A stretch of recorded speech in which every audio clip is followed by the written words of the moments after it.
Hello, beautiful people. Welcome back to Global Happenings Today TV.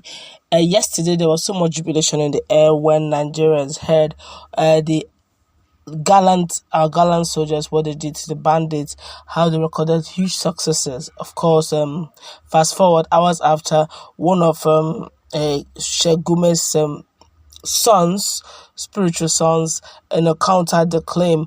But right now, Sheikh Gumi himself have decided to throw it all open. Should I say expose what did not happen? Well, lots of controversies are going on right now over the same issue. Before we go to the news proper, to find out exactly how Sheikh Gumi is making bold statement concerning the claims made by the Nigerian army. Like and subscribe to our channel by clicking on the red subscribe button. Beside it, you will see a bell notification icon. Please go ahead, click on it to get notified as soon as we update our channel on YouTube. All right, let's go straight into the news. Well, controversial scholar Dr. Sheikh Gumi had asked the Nigerian military to provide evidence of them bringing down two notorious bandits at Zamfara Forest last week. Gumi also insisted that what was required to win this whole thing was dialogue. The media consultant to the cleric, Tuka Mamu, who spoke on behalf of Gumi, told newsmen in Kaduna on Tuesday that in most cases, innocent lives will go down during the raid by the Nigerian military. He noted that during one of their visits to a forest in Niger State, bandits showed them a whole settlement that had nothing to do with banditry, bombardment by the Air Force. He said the simple question is that we should ask ourselves from this report that they are saying that they have bombarded this camp and that camp. Is there any evidence on ground? There's a particular forest we visited in Niger State. The whole of the settlement had been bombarded. This settlement has nothing to do with bandits. In fact, they showed us two wells full of innocent people, casualties. That's exactly what these bandits were telling us. They said whenever we hear the sound of an aircraft, we run to our caves and then run. If they will succeed in bringing down anybody, it is actually cows and probably women. He went further to say that there's just our own testimony. So you can imagine a country where, for example, bandits gather in a forest and be celebrating. You don't even have the intelligence to track them and eliminate them. Then you say you will succeed in bringing them down. I heard them yesterday celebrating the reports of the death of bandit leaders. So, for example, if you bring one bandit leader and another one emerges, what benefit did you derive? For example, you brought down Dogo Gide, a person more dreaded than him emerges. When they brought down Buhari, Daji Toji emerged. So what's the success there? And for us to even be celebrating, there is nothing to celebrate.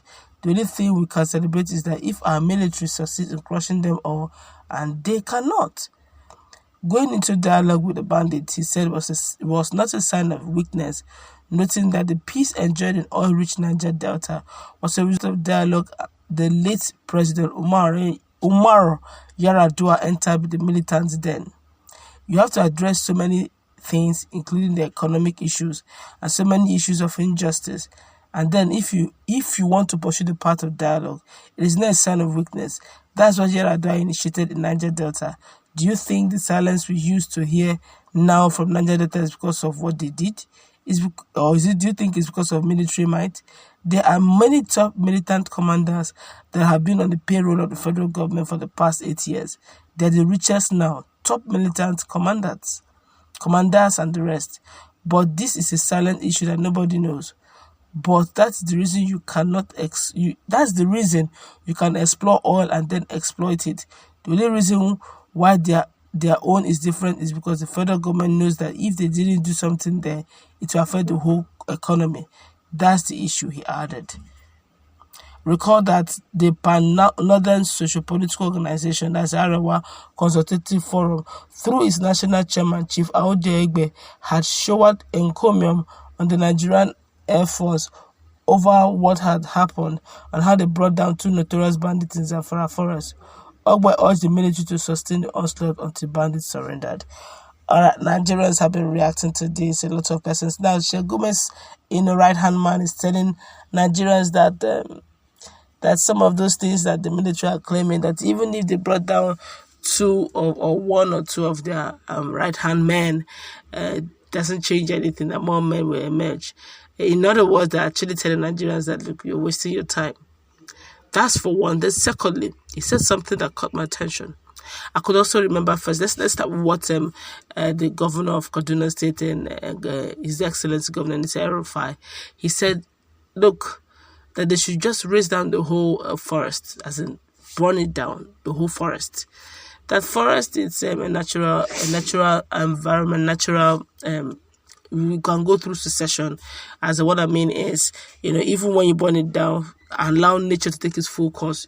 In the next 10 years, it will regenerate. We'll have natural succession taking place, and we'll have back the forest. But then there will be peace in the land. So the reason why these guys are having a field day, according to El-Rufai, is the fact that now our military will go on air, and these guys will claim that they have done the needful. And these bandits will come out and oppose it, say that there's nothing like that, that they have caves in the land, whereby what they do is when they hear sounds of aircrafts, they just run into the caves, and whatever it is they throw at them, they will survive it simply because the caves are there to serve as a shelter and a protection. Now, you will agree with me now there that El-Rufai, Kaduna State Governor, seem to be very correct in the long run. And like what Lai Mohammed said some months back, he said that they can't, that the bandits don't have address and they live in the forest, that they can't just comb down the forest because of bandits. I think it's worth combing down the forest because of them. And they're not even perturbed. They say, look, 1 or 2 years you bring down a leader, yes, another emerges, probably worse than it. And Nigerians are saying, look, we can't keep celebrating half wins. We need a total win. And while Sheikh Gumi is actually still advocating, stylishly advocating, even though he's not making it bold, because they are on the verge of being proscribed.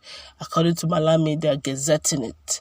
So, which means they're on the verge of being proscribed. So anybody speak on their behalf may be seen as enemy of the state. And so Sheikh Gumi is being a bit tactical in his analysis, but he's saying that he's even pointing fingers to Niger Delta, saying, look, the reason why Niger Delta is enjoying peace and the reason why they're still allowing oil exploration and exploitation is simply because the militants, the commanders, are on the payroll of the federal government, and hence there seems to be relative peace in the land. The same should be given to these bandits. The question is, what is their role really?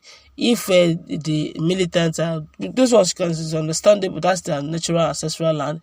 You cannot degrade it and expect them to allow you to have a field day. But what is the work of the Fulani bandits? What is that beneficial thing they're doing? Let's meet in that conversation.